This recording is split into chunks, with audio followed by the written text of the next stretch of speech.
Bismillahirrahmanirrahim. Assalamualaikum warahmatullahi wabarakatuh.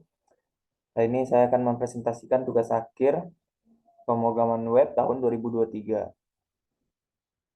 Sini dosen pengampu saya Ali Tarmuji, ST MCS. Nama saya Muhammad Alessandri, NIM 2200018416. Saya berasal dari kelas I. Berikut tampilan link GitHub-nya.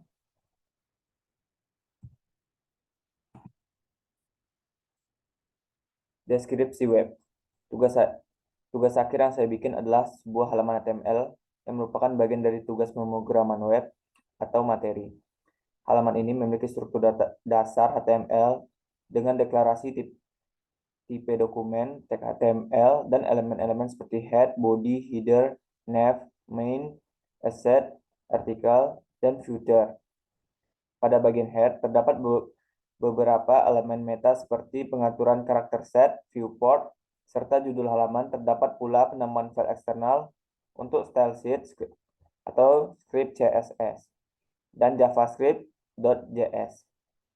Di dalam elemen terdapat tag body, terdapat elemen-elemen seperti judul atau header, navigasi, konten utama, data mahasiswa, dan footer.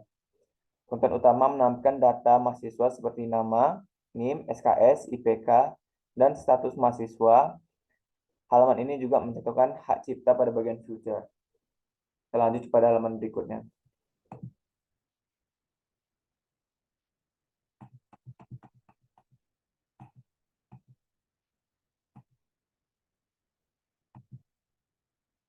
Desain web.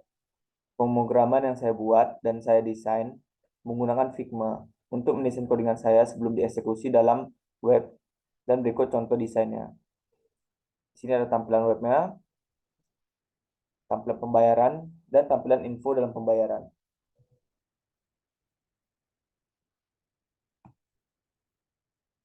Screenshot Sublime Text. Di sini ada 3 HTML yang saya buat, penggunaan PHP, JavaScript, serta CSS.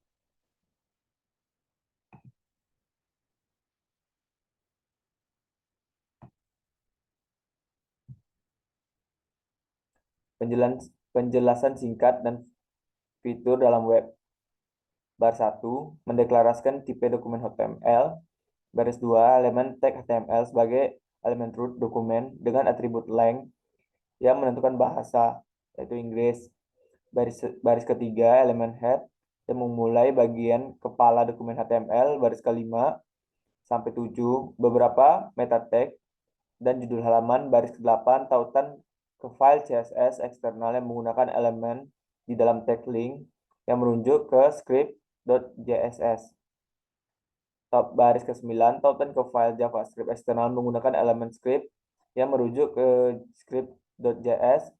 Baris ke-12 sampai 43, konten utama pada halaman, terutama header, nav, main, aside, artikel, dan footer. Baris ke-7 sampai 17 sampai 20, contoh penggunaan elemen tag A untuk membuat tautan URL dalam navigasi. Maaf. Baris ke-25 sampai 30, elemen yang menampilkan data mahasiswa dari variabel JavaScript ke elemen HTML dengan menggunakan ID tertentu. Dan baris ke-44 sampai 47, elemen tag footer yang menampilkan informasi hak cipta. Kodingan kedua adalah kodingan HTML yang juga menggambarkan struktur halaman web. Berikut adalah penjelasan setiap barisnya. Satu, kodingan ini memiliki struktur yang mirip dengan kodingan pertama, tetapi tidak memiliki atribut length pada elemen HTML. Baris ke-6, tautan ke file CSS eksternal dengan atribut href yang merujuk ke script.css. Baris ke-10 hingga ke-23, konten utama halaman yang berisi informasi pembayaran dengan kontak staf keuangan. Dan baris ke-25 sampai 27, elemen tag footer menampilkan informasi dan hak cipta. Lanjutan penjelasannya, selain itu terdapat juga kode CSS yang mengatur tampilan halaman web. Berikut adalah penjelasan pada setiap barisnya. Satu, beberapa baris pertama mengatur konsep pewarnaan dan gambar latar belakang halaman. Yang kedua, baris ke-7 sampai ke-15 mengatur gaya untuk elemen header dan navigasi. Yang ketiga, baris ke-16 sampai ke-23 mengatur gaya untuk elemen set. yaitu sidebar. Yang keempat, baris ke 30 sampai ke 37, konsep tipografi untuk judul dan paragraf. Yang kelima, baris ke 38 sampai 44, pengaturan gaya untuk elemen section. Dan yang terakhir, yaitu yang keenam, 4651 dan 4952, pengaturan tampilan pada elemen profil dan footer. Juga terdapat script JavaScript yang digunakan untuk memanipulasi elemen-elemen HTML dalam halaman. Berikut adalah penjelasan setiap scriptnya. 1. Script yang digunakan peristiwa DOM content loaded yang terjadi pada saat dokumen HTML itu selesai dimuat. Yang kedua, baris ketiga sampai ketujuh mendapatkan referensi elemen-elemen dengan menggunakan ID mereka.